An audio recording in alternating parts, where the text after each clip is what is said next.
नरेंद्र मोदी जम्मू कश्मीर पहुंचे। हालांकि उनका अभियान यह था कि वो जम्मू से कटरा तक के लिए पहले रेलगाड़ी को हरी झंडी दिखाएं और उसके बाद उरी सेक्टर में पहुंचे और वहां पर न सिर्फ जवानों से बातचीत करें बल्कि वहां के पावर प्लांट को लेकर भी लोगों से बातचीत करें। लेकिन जम्मू कश्मीर में प्रधानमंत्री नरेंद्र मोदी का पहुंचना अपने आप में बहुत मायने रखता हुआ दिखाई दे रहा है, खास करके इस संदर्भ में कि जैसे ही यह खबर सामने आई कि प्रधानमंत्री नरेंद्र मोदी उरी सेक्टर तक पहुंचने वाले हैं, पाकिस्तान की तरफ से यह बयान जारी किया गया कि जम्मू कश्मीर एक विवादित क्षेत्र है और ऐसे में जम्मू कश्मीर में भारत के प्रधानमंत्री की यात्रा को एक अलग नजरिए से पाकिस्तान देखता हुआ दिखाई दे रहा है। आइए आपको दिखाते हैं किस तरीके से भारत और पाकिस्तान के बीच में गले की फांस एक बार फिर बनाने की कोशिश कर रहा है पाकिस्तान कश्मीर को।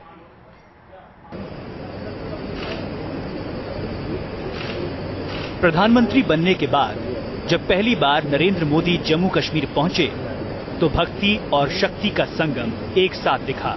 सुबह मोदी ने कटरा में वैष्णो देवी के भक्तों को ट्रेन की सौगात दी। मोदी ने कश्मीर से वादा किया विकास का। कश्मीर की विकास यात्रा में कटरा का जुड़ना, कटरा का सेंटर स्टेज में आना, आने वाले 10 साल की आप कल्पना कीजिए, कटरा इतनी तेजी से विकास करेगा, इतनी तेजी से विकास करेगा जो पूरे जम्मू कश्मीर की विकास के अंदर एक नया योगदान करने वाला एक आर्थिक प्रवृत्ति का केंद्र बन जाए। जय माता दी के बाद मोदी का अगला पड़ाव था जय जवान का नारा लगाने का। मोदी ने सीमा पर तैनात जवानों से मुलाकात की, उनका हौसला बढ़ाया। कश्मीर पर पाकिस्तान के विवादित बयान के बीच मोदी ने LOC के करीब जाकर ये संदेश दिया कि कश्मीर भारत का मुकुट है। हमारा मकसद होता है जम्मू कश्मीर के हर नागरिक का दिल जीतना, और मैं जम्मू कश्मीर के नागरिकों का दिल जीतना, यही मेरी प्राथमिकता है। मोदी की तीसरी मंजिल थी बारामूला में पनबिजली परियोजना। नियंत्रण रेखा के पास 240 मेगावाट की उरी 2 पनबिजली परियोजना का उद्घाटन किया। कश्मीर पर मोदी के रुख को लेकर लगातार विवाद होते रहे हैं। पहले आर्टिकल 370, फिर कश्मीरी पंडितों की वापसी का प्लान। विरोधी मोदी को घेरते रहे हैं, लेकिन एक दिन के दौरे से मोदी ने साफ कर दिया कि जम्मू कश्मीर उनके एजेंडे में काफी ऊपर है। जम्मू से मधुरेंद्र कुमार के साथ शहनवाज खान, न्यूज नेशन। प्रधानमंत्री नरेंद्र मोदी ने अभी ट्वीट करके अपनी बातों को सामने रखा है। सेना के जवानों से उरी सेक्टर में जो उनकी मुलाकात हुई है, उस संदर्भ में यह बयान अपने आप में काफी महत्वपूर्ण माना जा सकता है। आइए आपको दिखाते हैं कि प्रधानमंत्री नरेंद्र मोदी ने ट्वीट के जरिए क्या कहा है। प्रधानमंत्री नरेंद्र मोदी का यह बयान जो अभी आप अपनी स्क्रीन पर देख रहे हैं, उन्होंने ट्वीट के जरिए जारी किया है। उनका कहना है कि देश में शांति के लिए मजबूत सेना जरूरी है।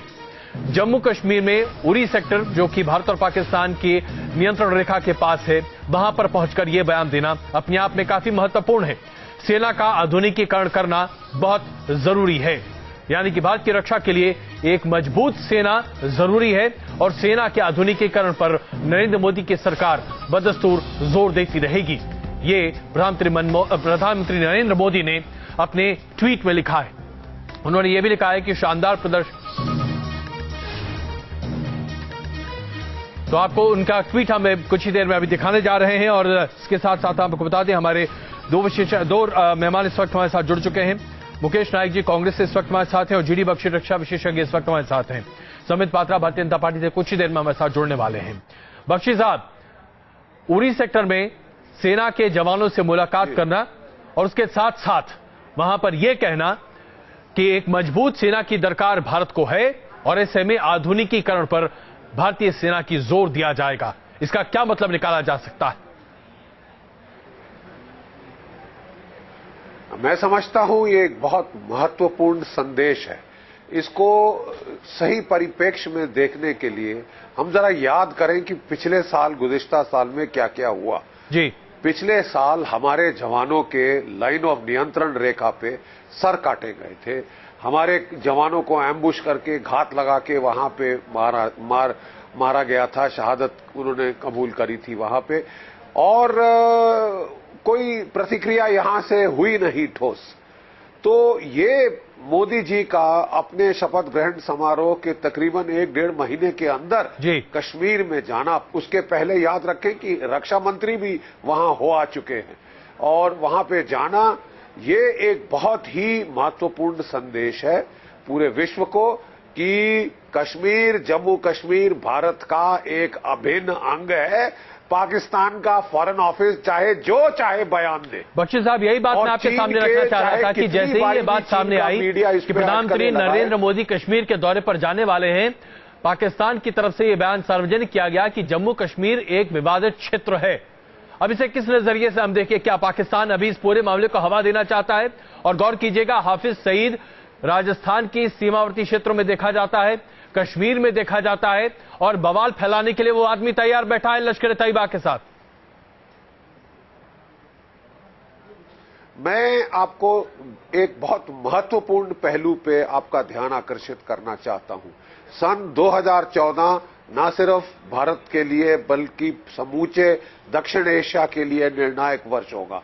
आप जानते हैं अमेरिकी फौजें इस साल के आखिर तक अफगानिस्तान से कूच कर रही है जी, और वहां पे आगे क्या होता है, ये यहां का जो खाका है इस पूरे क्षेत्र का, उसको बदल सकता है। अगर पाकिस्तान की सेना और आईएसआई ने दुस्साहस किया वहां पे तख्ता पलटने का, जो करजाई सरकार और उसकी जो सक्सेसर सरकार होगी, और वहां पे अराजकता फैलाने की कोशिश की जी, तो उसके बाद जो भी सरप्लस उनके जो तालिबान काडर वगैरह हैं वो जम्मू कश्मीर की तरफ झोंकने की कोशिश करेंगे, बाकी भारतवर्ष की तरफ झोंकने की कोशिश करेंगे, जिससे दर्जे हरारत बहुत बढ़ सकता है।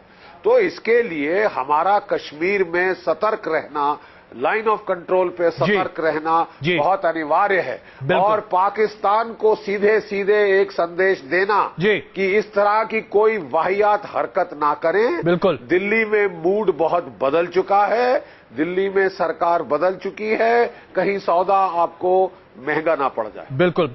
मुकेश नायक जी, कांग्रेस पार्टी लगातार यह कहती रही है कि आप एक सार्थक विपक्ष की भूमिका में हैं, लेकिन जिस तरीके से आज मौजूदा सरकार ठोस कदम आगे बढ़ाती दिखाई दे रही है, कम से कम मैं ये नहीं कह रहा कि ये ठोस कदम है, क्या आप लोगों को नहीं लगता कि शायद ये बस आप लोग मिस कर गए थे?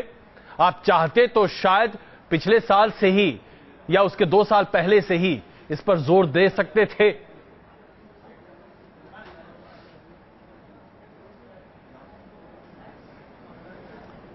किस बात पर जोर देने की आप बात कर रहे हैं, और सरकार कहां सफल हुई है? महंगाई देश में बढ़ रही है, डीजल पेट्रोल के दाम देश में बढ़ रहे हैं। जो आज रेलवे लाइन को हरी झंडी मोदी जी ने दिखाई, ये कांग्रेस की उपलब्धि है। जिस विक्रमादित्य युद्ध पोत के ऊपर खड़े होकर मोदी जी ने भाषण दिया, ये कांग्रेस की उपलब्धि है। जो अभी सैटेलाइट, जो उपग्रहों का प्रक्षेपण हुआ, ये कांग्रेस की उपलब्धि है। लेकिन मैं एक बात जरूर कहना चाहूंगा कि कश्मीर को लेकर कांग्रेस का हमेशा सकारात्मक रुख रहा है, और कांग्रेस ने जब भी जरूरत पड़ी, 71 का युद्ध आपने देखा, 65 का युद्ध आपने देखा, एक मुकम्मल जवाब पाकिस्तान को दिया है। लेकिन सवाल यहाँ ये उठता है कि एक परसेप्शन, एक संदेश ये गया सीमा पार और कोई भी आपकी सरकार जरा झुक जाती है, हमारे सैनिकों के सर कलम कर दिए जाते हैं, वो सर हमारे सैनिकों के परिवार वालों को मिलता तक नहीं है, आपकी सरकार चुप रहती है। इस तरह का संदेश हमारे देश से ही गया है। आज अगर हमारा नेतृत्व इसको मुखर तरीके से सामने रखना चाहता है, तो आपको नहीं लगता कि हाँ, ये शायद कहीं ना कहीं आप बैकफुट पर आ गए थे एक जमाने में?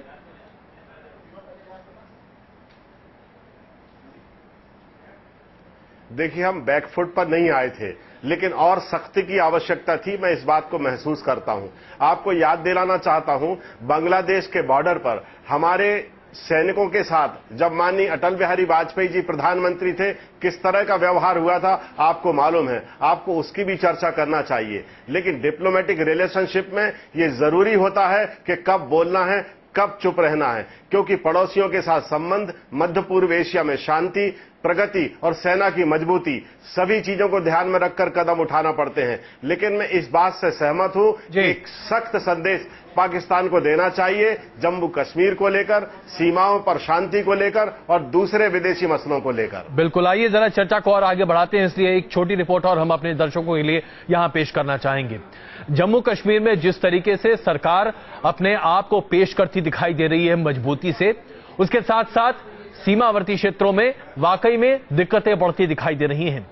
आइए आपको हम ये दिखाएं कि किस तरीके से हाफिज सईद की राजस्थान के सीमावर्ती इलाकों में होना अपने आप में बहुत ही ज्यादा सुरक्षा एजेंसियों के लिए चिंता का सबब बनता दिखाई दे रहा है। उसके साथ साथ सबसे बड़ी बात हम आपके सामने यहां यह भी पेश करना चाहेंगे कि मौजूदा सरकार की जो नीति है, जहां पर कश्मीरी पंडितों को वापस कश्मीर में ले जाने की जो बात की जा रही है, उसे लेकर भी एक विवाद खड़ा किया जा रहा है। माना जा रहा है कि कश्मीर में कट्टरपंथी नहीं चाहते कि कश्मीरी पंडितों को वापस एक बार फिर ले जाया जाए कश्मीर घाटी में, और इसे लेकर जबरदस्त विरोध हो रहा है। क्या यह वाकई में हमारे देश में संभव है? क्या इसकी जगह हमारे देश में होनी चाहिए? आइए इस पर एक छोटी रिपोर्ट पहले आपको दिखाते हैं और उसके बाद चर्चा आगे बढ़ाते हैं। चाहे पाक ऑक्युपाइड कश्मीर के विस्थापित हो, चाहे कश्मीर से निकाले गए हमारे पंडित भाई बहन हो, आप सबको मैं कहना आया हूं, अब ज्यादा दिन आपको इन मुसीबतों से जीना नहीं पड़ेगा। कश्मीरी पंडितों का पुनर्वास मोदी सरकार के एजेंडे में काफी ऊपर है।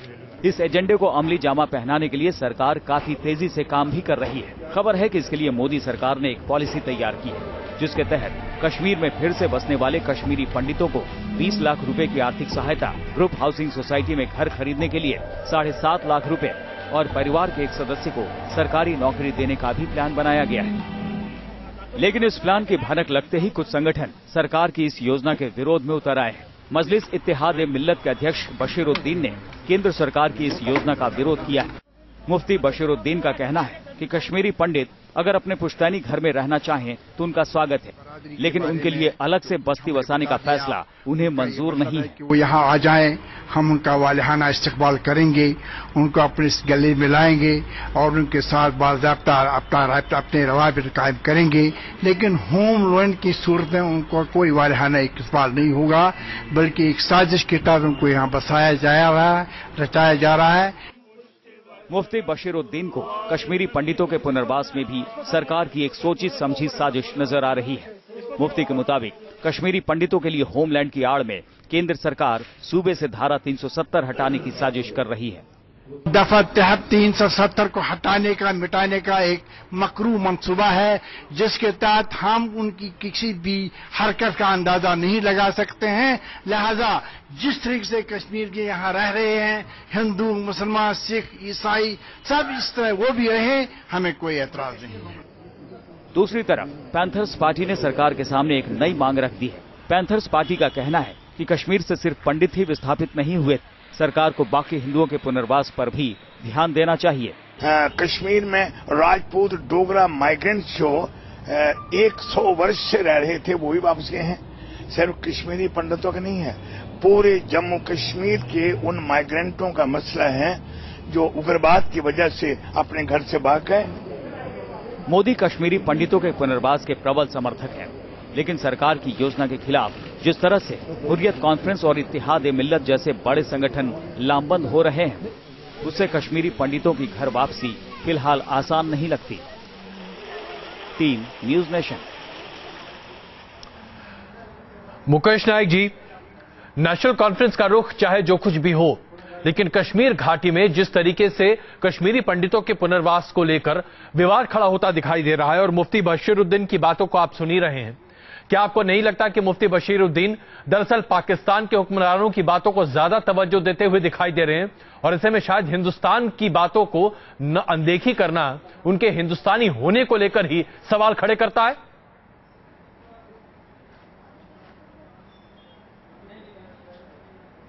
देखिए, मुफ्ती बशीरुद्दीन जो कह रहे हैं अजय जी, हम उससे सहमत नहीं है ना। ये कोई कांग्रेस के वो प्रवक्ता हैं। अगर कश्मीर में पंडित और दूसरे हिंदू जो वहां के रहने वाले हैं, जो कई सालों से वहां रहते चले आए हैं, समृद्ध विरासत छोड़ के आए हैं, अगर उनका पुनर्वास होता है तो हम साथ में हैं। हमारी कोई अलग राय नहीं है आप, लेकिन उसका एक राजनीतिक और सामाजिक हल ढूंढिए। किसी भी चीज को बलपूर्वक हल करना एक बात है, लेकिन सामाजिक सरोकारों में सहिष्णुता, उदारता, समरसता और समावेशी समाज की रचना के साथ अगर हम पुनर्वास करते हैं तो इसका नहीं तो स्वागत मुकेश जी, है। आप और जो बात कभी भी कह रहे हैं हमारी उसका इसमें कोई मतलब दो क्या राय निकाला नहीं जाए? रही। हमने भी आपके अपने हिसाब से क्या शासनकाल क्या में जाना प्रयत्न चाहिए? किया। जिस तरीके लेकिन से कश्मीरी पंडितों को उनका अधिकार दिलाने की बात मौजूदा सरकार कर रही है, आपको इसमें खामी नजर आती है क्या?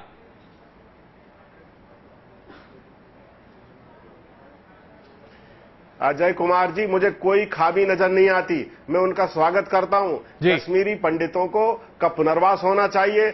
जहां उनकी समृद्ध विरासत है, उनकी जमीनें हैं, उनके खेत हैं, उनके मकान हैं, वो उन्हें मिलना चाहिए। शांति से रहने का अधिकार मिलना चाहिए, उन्हें सुरक्षा मिलना चाहिए। इसमें कांग्रेस की बिल्कुल कोई दो राय नहीं है।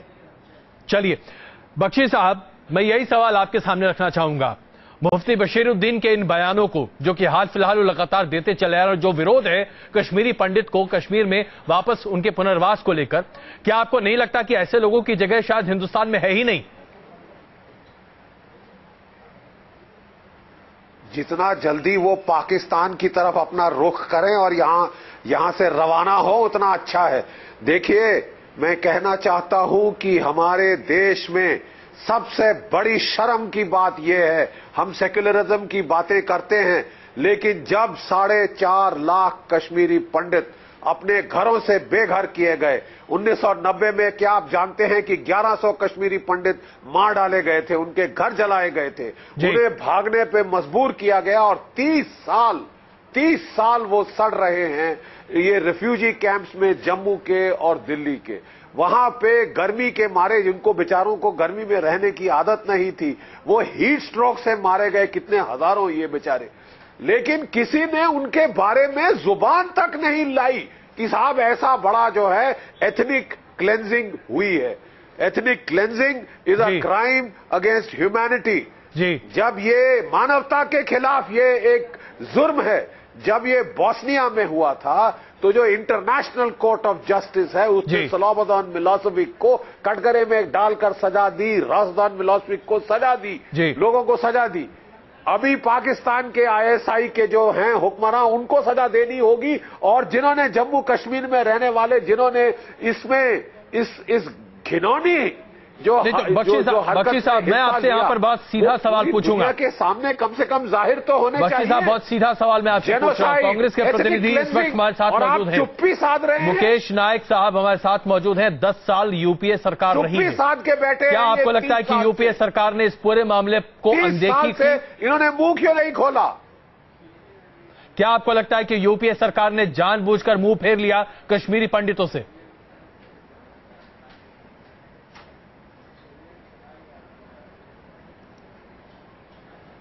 बख्शी साहब,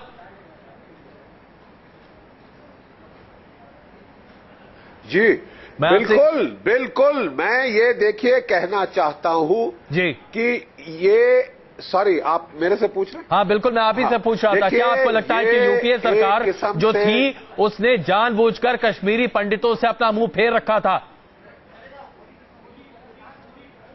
उन्होंने इंसानियत से भी मुंह फेरा। देखिए, जो पाप करता है सो पाप करता है, और जो पाप को एक्सेप्ट करता है वो उससे बड़ा जुल्म करता है। 4.5 लाख लोग अपने घर से उखाड़ के बाहर फेंक दिए गए। आपने सिर्फ एक कॉन्स्पिरेसी ऑफ साइलेंस अडॉप्ट करी, सिर्फ चुप्पी साध ली, पर्दा डाल दिया कि इस बलात्कार की तो बात ही ना हो साहब, बाहर वालों को पता ही ना चले, ना दुनिया को पता चले, ना हम इसकी मुकेश जानी की एक छोटी प्रतिक्रिया, क्योंकि इसके बाद हम मोदी जी के हाल के बयान को दिखाना चाहते हैं। मुकेश नायक जी, एक छोटी प्रतिक्रिया इस पर।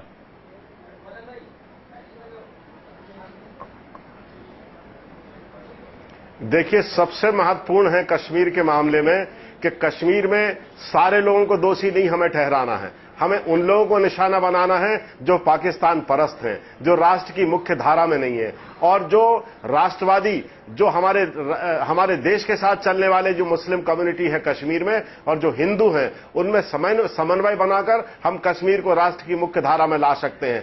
जैसे पंजाब को हमने 25 साल की रक्तपात और हिंसा के बाद राष्ट्र की मुख्य धारा में शामिल किया, उसके राजनीतिक और सामाजिक समाधान ढूंढे, कितना कत्लेआम हुआ पंजाब में, लेकिन आज पंजाब राष्ट्र की मुख्य धारा में है। तो यही सवाल मैं आपसे पूछना चाहता हूं, बताइए ना, 10 साल आपकी सरकार रही, 10 साल आपकी सरकार रही, कश्मीरी पंडितों के पुनर्वास के लिए आपकी सरकार ने क्या किया था 10 सालों में? आज आप ये कहना चाहते हैं कि सामाजिक परिप्रेक्ष्य को देखते हुए मोदी सरकार को ये कदम उठाना चाहिए। मैं आपसे पूछता हूं, 10 सालों में यूपीए सरकार ने कश्मीरी पंडितों के पुनर्वास के लिए एक कदम क्या उठाया, बता सकते हैं आप?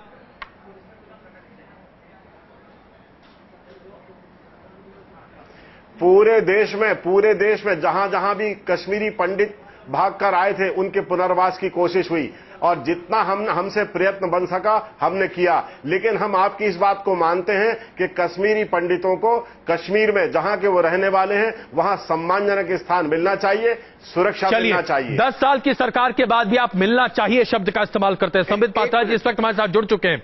संबित जी, कश्मीरी पंडितों के मसले पर जिस तरीके से मुफ्ती बशीरुद्दीन का बयान सामने आया है, मैं आपसे बहुत सीधे तौर पर यह पूछूंगा कि मौजूदा केंद्र सरकार कोई ठोस कार्रवाई करने की बात क्यों नहीं करती?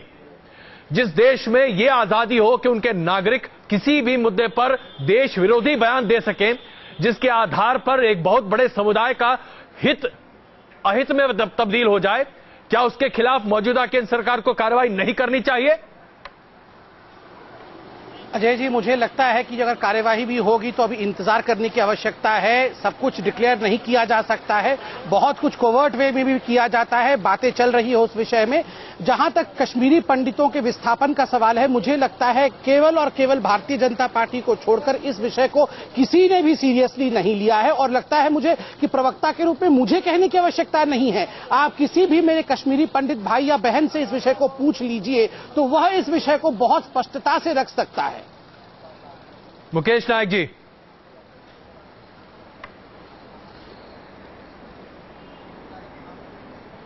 हम संबित महापात्रा जी की बात से सहमत हैं और हमें उम्मीद है कि जल्दी ही भारतीय जनता पार्टी की सरकार ने जिन मुद्दों को उठाया है कि कश्मीरी पंडितों का वहां पुनर्वास करेंगे, उन्हें सुरक्षा देंगे, उनकी जमीनें, उनके मकान, उनके खेत खलिहान उन्हें दिलाएंगे, हम उनका स्वागत करते हैं। तो यानी कि आप ये मानते हैं कि जो काम आप नहीं कर पाए वो मौजूदा एनडीए सरकार करने को तैयार बैठी है?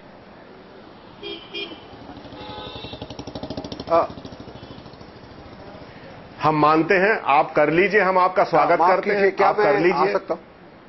जी बख्शी साहब, देखिए, एक मिनट, अभी जो कहा गया है उसमें एक चीज पे ध्यान देना पड़ेगा। वो अभी कांग्रेस के प्रवक्ता कह रहे हैं कि वो अपने वापस जले हुए घरों में वापस जाएं, जिस घर से आए थे वही वापस जाएं। देखिए, सन 2007 में कश्मीरी पंडितों को वापस भेजने का एक अभियान किया गया था, 28 उनमें से मार डाले गए, आप जानते हैं।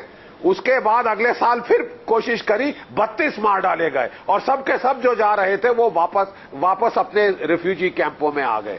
आज लोग कह रहे हैं, बशीरुद्दीन जी वहां से कह रहे हैं और यहां से कांग्रेस के प्रवक्ता कह रहे हैं कि उनको वापस उन्हीं घरों में भेजा जाए ताकि उनको गाजर मूली की तरह काटकर फिर भेजा जाए, सारा पलायन का जो है ये नाटक बंद हो जाए। जी, वहां सुरक्षित कैंप्स में आपको रखना पड़ेगा। क्या वो जम्मू कश्मीर के अंदर अपने जो पंचों को, सरपंचों को बचा पाए हैं? अनलेस आप उनको सुरक्षित कॉलोनीज में नहीं रखेंगे, ये बशीरुद्दीन जैसे लोग तो वहां पे इस प्रकार की अराजकता फैलाएंगे।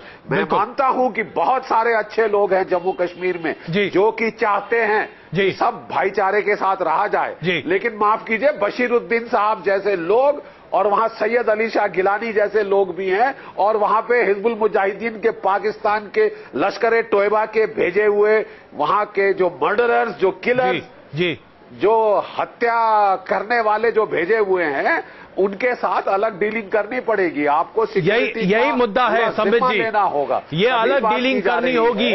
इस बारे में भारतीय जनता पार्टी जब विपक्ष में रही लगातार बात करती रही, लेकिन आज आप सत्ता में हैं, कार्रवाई कहीं होती दिख नहीं रही है। इसलिए मैंने आपसे पहला सवाल पूछा था, क्या कहेंगे आप मुफ्ती बशीरुद्दीन सरी के लोगों के बारे में? क्या उन पर ठोस कार्रवाई करके आप एक एग्जाम्पल, एक नजीर पेश नहीं करना चाहेंगे? नहीं, बिल्कुल, मैंने कहा इस पे ठोस तरीके से चिंतन किया भी जा रहा है। दूसरा महत्वपूर्ण विषय, ध्यान करिए कि ये विषय जो कश्मीरी विस्थापन का है, कश्मीरियों को लेके कश्मीर में सेटल करने का है, ये कोई 30 दिन या 32 दिन या 2 महीने का विषय नहीं है। This needs a long term planning और वो प्लान के साथ हम रेडी हैं, उसका क्रियान्वयन होगा, क्योंकि ये हमारे लिए बहुत महत्वपूर्ण विषय है। मैं यहाँ एक महत्वपूर्ण विषय जो है अपने कांग्रेसी प्रवक्ता भाई को बोलना चाहता हूँ, याद दिलाना चाहता हूँ। देखिए, चंद दिनों पहले एक ट्विटर वर्ल्ड में एक बहुत बड़ा युद्ध हुआ था कश्मीरी पंडितों के विषय को लेकर, और आप जानते हैं कौन दो लोग उसमें युद्ध कर रहे थे? जो सुनंदा पुष्कर जी, जो कि दुर्भाग्यवश इस दुनिया में अब नहीं है, वो कश्मीरी पंडितों के विषय को लेकर खड़ी थी, तो वहां उनके पति शशि थरूर उसके खिलाफ थे। और जिस प्रकार से सुनंदा ने भी खुद कहा था कि देखिए, मैं जानता हूं कि मैं जो ट्वीट कर रही हूं उससे मेरे पति मेरे से खुश नहीं है, मगर फिर भी मैं ट्वीट कर रही हूं कि कश्मीरी पंडितों को कश्मीर में कांग्रेस के सरकार ने खुशी खुशी रहने नहीं दिया। वहां हमारी जो बहुओं की जो प्रॉपर्टी राइट्स है, बेटियों की जो प्रॉपर्टी राइट्स है, उसके ऊपर कांग्रेस को चिंता करना चाहिए। तो मुझे लगता है जब उदाहरण कांग्रेस के घर के अंदर ही है, मुझे बाहर से उदाहरण देने की कोई आवश्यकता नहीं है। इस चर्चा को हमें यहीं पे खत्म करना पड़ रहा है, लेकिन इसमें कोई दो राय नहीं है कि 10 साल में यूपीए सरकार के दौरान कश्मीरी पंडितों के मसले पर कोई ठोस कार्रवाई नहीं हो सकी। लेकिन अब जब नरेंद्र मोदी पहुंचे जम्मू कश्मीर, एक बार फिर यह उम्मीद जागी है कि धारा 370 के साथ साथ कश्मीरी पंडितों के मसले पर जरूर ठोस कार्रवाई होगी। बहुत धन्यवाद आप सबों का इस चर्चा में शामिल होने के लिए।